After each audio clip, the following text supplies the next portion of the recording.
Hello and welcome to my top 5 general list. Let's start with explaining a few things before beginning the list. Things I've judged the characters by gameplay, story, and personality. So this is a list of my favorites rather than the very best generals. Also, the reason as to why this list is shorter than my earlier ones is that I don't use generals much at all. I could barely make a top 5 out of this, so I don't really have any honorable mentions this time. If you've seen any of my earlier videos, you know that I never include anything from games I haven't played yet, so any characters from Fire Emblem Fates would not be included, since I have yet to play the game when this video was made.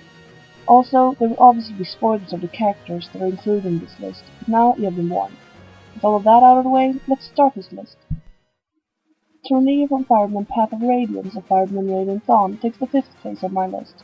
In the first of the two games, he owns rather late and isn't as useful, but in the sequel, Torneo can prove to be a big asset to you. Especially if you're like me and dislike the Dawn Brigade and their chapters a lot, Torneo will prove to be a ray of light for you.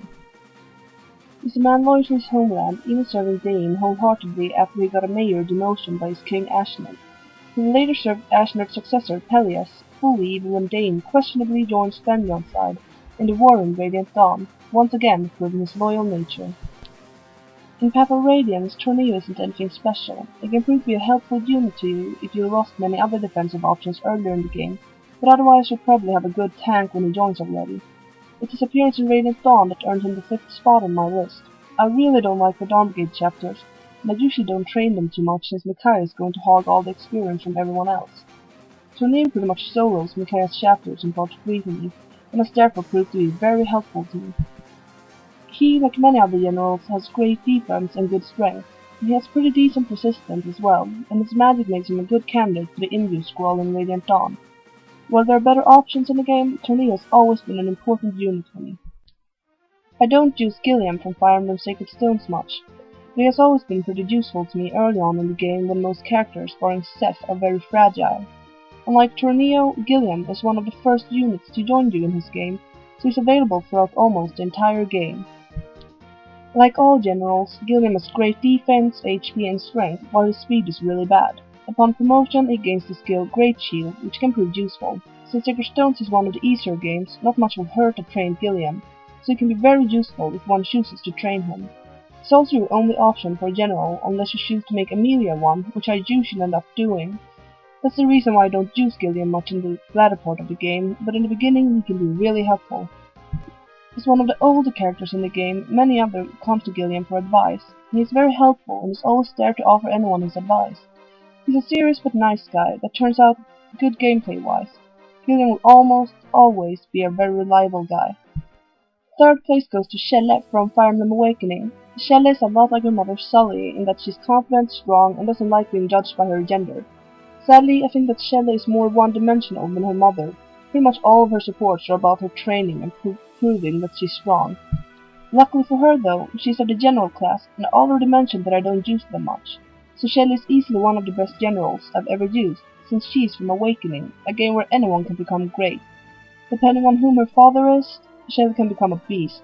Thanks to her mother, she'll get pretty good speed, unlike many other generals, and she can get some really good skills as well, so Shelly will always be able to become a great unit.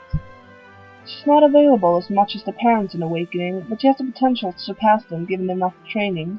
While she isn't my favorite personality-wise, she is definitely one of the best generals as a unit on my list. Continuing with Fire Emblem Awakening, Kellan scores 2nd place on my list. Just like anyone in Awakening, Kellan can become great with enough training.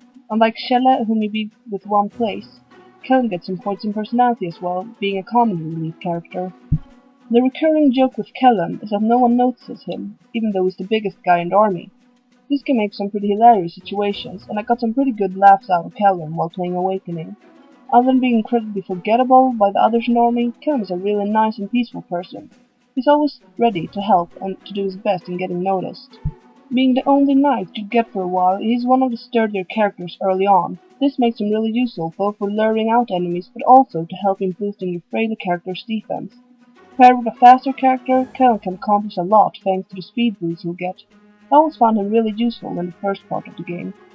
Despite being the most forgettable character in the game, I at least remember Kellan really well for adding some humor due to some fortunate situation, and he easily earned a high spot on my list. And at last, on the first place, we find the only general that I've actually used from when he arrives into the last chapter. Gatry was a pretty obvious first place to me, since he's the only general I've found to be really useful. Like most Helios characters, he appears in 2 games, but I only use him in 1 of them. Starting with Path of Radiance, Gatry arrives pretty early. He leaves for a while, but comes back pretty soon. It's still enough time for me to already form a group that Gatry doesn't fit into, so I never use him much in Path of Radiance. He's strong and got great defense. He's really slow though, and I have never been a big fan of slow characters. That's why I love Gatry in Radiant Dawn. He's still a typical general with great defense, strength, and HP. Thing is that in this game he actually has really good speed for a general. Sure, it doesn't compare to a sword master, but for a general he's really fast. He rarely takes much damage. He actually doubles a lot and activates his skill Luna pretty often. This all makes Gatry a really great character, and I always find him very useful. Personality-wise, he's a very naive guy. He acknowledges this though, but he doesn't really see it as a flaw, even though it does hurt him sometimes. He's a very flirty person that only seems to care about girls. He's a nice guy though, in contrast to his best friend Shinnen. So, being the only general that I didn't end up discarding after half the game, Gatry easily took the first place. He's a nice guy that I found to be really useful in the second game he appears in. That's all for my top 5 general list. Thank you for watching my video. You probably have a different opinion from mine, so do feel free to leave a comment about it if you want. I love hearing about other people's thoughts, so don't be afraid to share yours.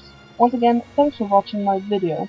Feel free to watch some of my other videos if you have nothing better to do.